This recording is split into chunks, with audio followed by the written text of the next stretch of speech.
Time for Stream Dreamin'. Welcome back to Stream Dreamin', everyone. I'm glad you're here. At this point, you have to wonder, what the hell is this guy thinking about dropping a winterization video the first week of August? For crying out loud, it is 98 degrees today. Winterizing an RV isn't even on your radar. Follow me here. I'm planting seeds. A month from now, the elk will start bugling, heralding in the best seasons.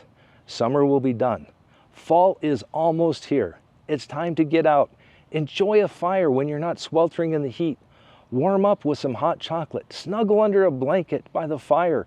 Make a hearty stew on an open fire. Cook some chili, or better yet, watch the elk battle it out.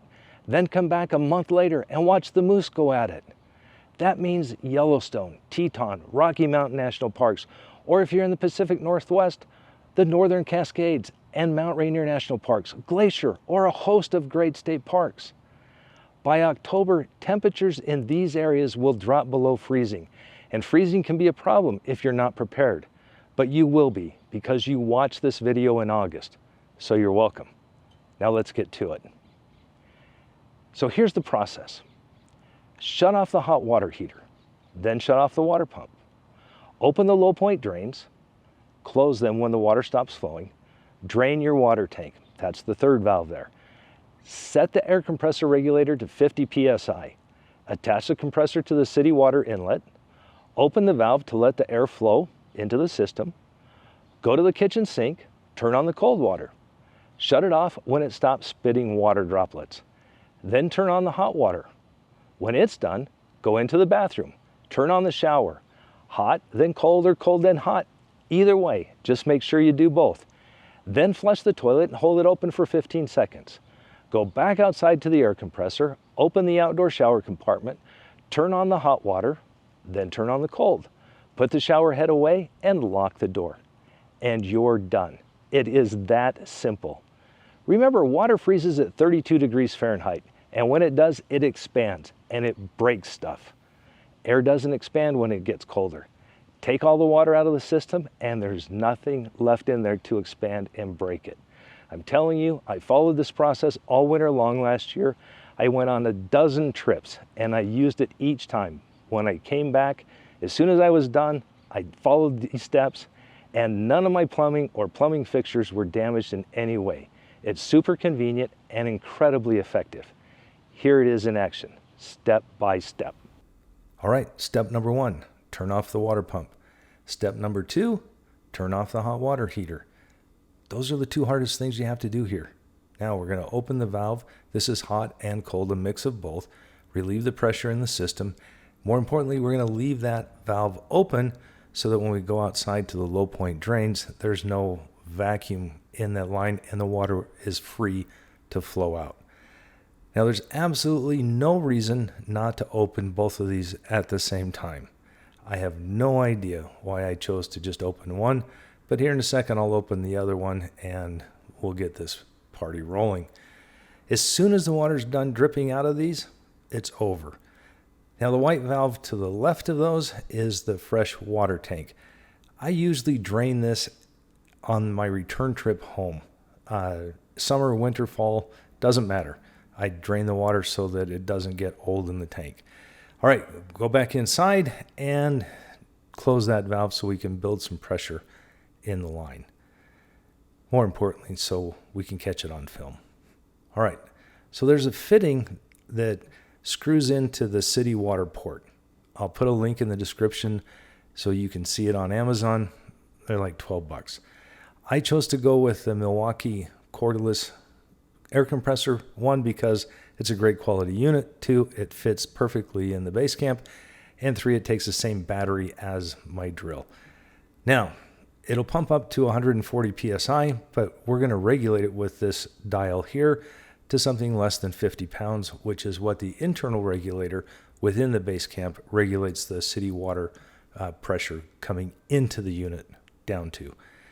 All right, open that valve, air is flowing. We're going to go inside, turn on the cold, and watch it just blow out. And that's all it's going to do. It's just going to spit and hiss. At this point, it's really done. There's not enough water left in that system to do any damage. if it freezes. But we're going to let it get nice and dry, just for peace of mind. So let it go for 35, 45 seconds, a minute, doesn't matter. Once it's blowing dry air, there's nothing left to gain. You can move on.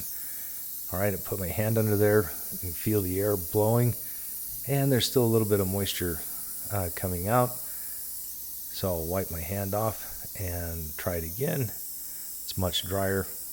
I think we're done here. So we'll shut that off, and I'm going to let the pressure in the air compressor build up again. Check it. Yep, still dry. And we'll move on to the hot. Okay, look at that. Once it starts spitting like this, there's not much left. We're down to just the water that's really lining the PEX pipes. And that'll finish up here shortly. You can just see a little bit of vapor trail coming out still. And so you just stand there and wait for it.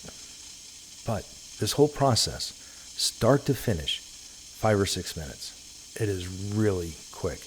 And then you don't have to worry about the RV antifreeze taste in your water lines. You don't have to spend days flushing it out, trying to get it out, forgetting to do the shower and having it siphon into the rest of your system. It's super simple. All right, there's still just a little bit of water coming out, so I'm going to let that play out, and it looks like that's drying up. Yep. I think we are about done. Still a few drips, but it's getting less and less and less. Okay, we'll call that good. Move into the bathroom. Take the shower head down. I just put it on the mat on the floor.